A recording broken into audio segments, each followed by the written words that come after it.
Qué triste que ya en este Congreso llamen canciller a Granda, alias, senador, alias. Señora canciller, les recuerdo lo que va a pasar, con la que se va a encontrar mañana, una cartica que le mandaron al presidente Trump, el gobernador de la Florida, con respecto a lo que sucede en Colombia. No la firma Richard, nuestro líder en el barrio Pancenú, porque a ustedes no le paran bola. La firma el gobernador de Florida, Rick Scott. Y es que en el año 2010 habían unos países que los conocíamos en Colombia o en Latinoamérica como el eje del mal. Eso, los de Castro, los de Chávez, los de Ortega, los de Correa, etcétera, que decían que Colombia estaba aislada, pero Colombia era digna y respetada. Y ese gobierno de entonces, por el cual se hicieron elegir ustedes, era el gobierno que hacía respetar a los colombianos dentro y fuera del país. En el año 2010, el 7 de agosto del 2010,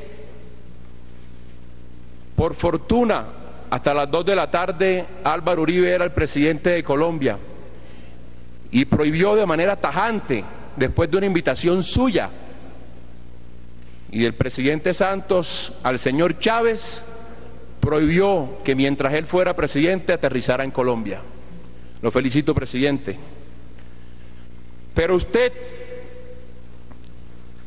4 días después, lo recibió con alfombras rojas en Santa Marta, olvidando que un mes antes el ex embajador en la OEA, Luis Alfonso Hoyos, de ese gobierno del cual ustedes se valieron para elegirse en el año 2010, le demostró al mundo que la política de seguridad democrática tenía acorraladas a los bandidos y a la banda terrorista de la FARC, y Chávez los tenía albergando en Venezuela, como se demostró en ese momento en la OEA. A usted se le olvidó eso, y la dignidad de los colombianos está por encima de esa diplomacia meliflua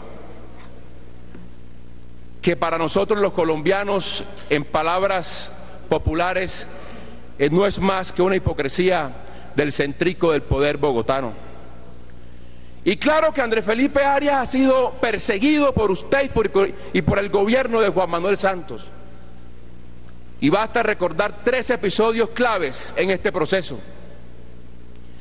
En el año 2010, cuando él era precandidato, el show mediático que hicieron para sacarlo de la carrera presidencial fue orquestado por el hoy presidente de la República.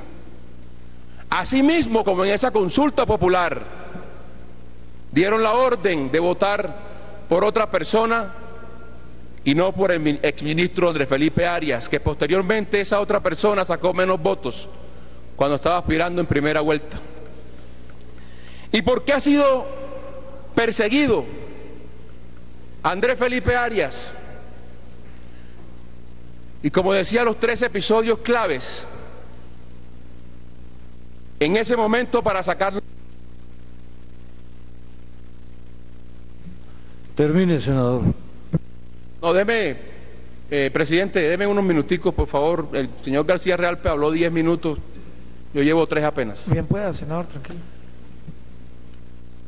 En ese momento, para sacarlo de la carrera presidencial en el año 2010, en el año 2014, cuando se crea el Centro Democrático, por presión del gobierno se condena al exministro Andrés Felipe Arias para darle daño al Centro Democrático y daño a Oscar Iván Zuluaga. Y en el 2 de octubre, en septiembre del año 2016, se presiona, se persigue en el exterior a Andrés Felipe Arias para hacerle daño electoral al plebiscito. No lo consiguieron. ¿Y por qué Andrés Felipe Arias ha sido perseguido por este gobierno? porque la política de seguridad democrática y el programa de agroingreso seguro le quitaron una fuerza contundente a la FARC, quitándole de la mano el narcotráfico que tenían ese grupo terrorista en ese momento. El resultado de eso lo dieron en el 2011, cuando Colombia arrojó la cifra de 47.000 hectáreas de coca.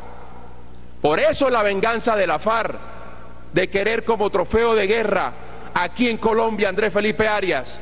Por eso la venganza y la complicidad de este gobierno con la FARC para buscar y perseguir a Andrés Felipe Arias para que regrese al país y al mismo tiempo pedir la liberación de Simón Trinidad en los Estados Unidos, que negaron muchas veces, que negaron en campaña del plebiscito y que posteriormente el señor de la Calle reconoció. Ministra, usted, después del año 2012, con el episodio de San Andrés, tiene más de 5 años de sobregiro en su cartera. No la cartera del bolsillo, sino la cartera en la Cancillería. Qué bonito era cuando Colombia tenía cancilleres que hacían respetar la dignidad de este país. Qué bonito cuando Colombia le frenaba los insultos al señor Chávez y la burla al señor Maduro. Esperemos que Colombia vuelva a tener un gobierno que haga respetar los intereses de los ciudadanos y que no permita